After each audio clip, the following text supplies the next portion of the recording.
Hey guys, I wanted to make just a quick diversion from our video series about double action semi-autos and go back to the topic of defensive shotguns for just a minute. Specifically, I want to address the issue of why or under what circumstances you would want to choose a shotgun for home defense instead of a handgun or a carbine. This is something that came up a couple of times in some of the videos and blog articles we've done in our defensive shotgun series, but based on some of the questions that you guys have been asking, I wanted to make sure we went back and clarified a couple of details. I don't think the shotgun is always the best choice for everybody for home defense, and I think a lot of people really misunderstand the pros and cons when they're weighing that decision, and especially when they're giving advice to other people. The primary advantage of using the shotgun for self-defense is that it fires multiple projectiles every time you pull the trigger. That's something no other gun can do, at least not effectively. And the reason that's an advantage is not because the pellets spread out so that you don't have to aim. This issue was addressed pretty well by Daryl Bulkey in his article on shotgun myths that he wrote for our blog a couple of weeks ago.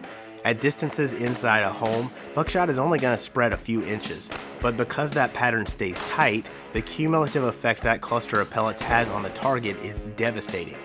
If you take any self-defense training for handguns or carbines, almost across the board in every class, you will do drills where you practice shooting a target several times in quick succession. The reason we train this way is because it's not terribly uncommon for a violent attacker to keep doing whatever he wants to do even after he's been shot. So we try to prepare for that worst case scenario and assume that he's going to take 2 or 3 or even 6 shots before he goes down. With a shotgun, we can usually achieve the same results with a single shot. It's very rare for a violent attacker to continue being violent after being hit in the torso with a load of buckshot at close range. So the shotgun gives us the potential to end a fight a lot quicker than if we use a handgun or a carbine. Because the shotgun is so efficient, I don't think the low ammo capacity is the disadvantage that it's often perceived to be. The heavy recoil is also exaggerated, and I covered how to deal with that in an earlier video. The real disadvantage of the shotgun is the size. Trying to move around inside a house with a long gun in a way that still allows you to quickly engage a threat is not easy. You can get an NFA length short barrel and that might help out a little bit, but it's still a challenge compared to using a handgun. But on the flip side of that, if you think there might be an intruder inside your home, you really shouldn't be moving around a whole lot to begin with. I don't know much about the tactics of clearing a house, but I do know that one of the first rules is to never do it by yourself ever, unless you absolutely have to. And if the guys who kick down doors for a living aren't willing to go into a house alone to hunt bad guys, then I know I don't have any business doing it at 2 in the morning in my underwear. So generally speaking, if you have reason to believe there's somebody in your house, it's best to just stay where you are, call 911 and wait.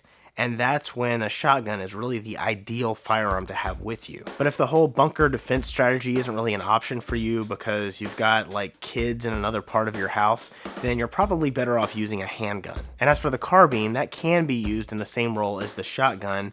A lot of people find those a little easier to use, and really we could go in circles all day about handgun versus carbine versus shotgun.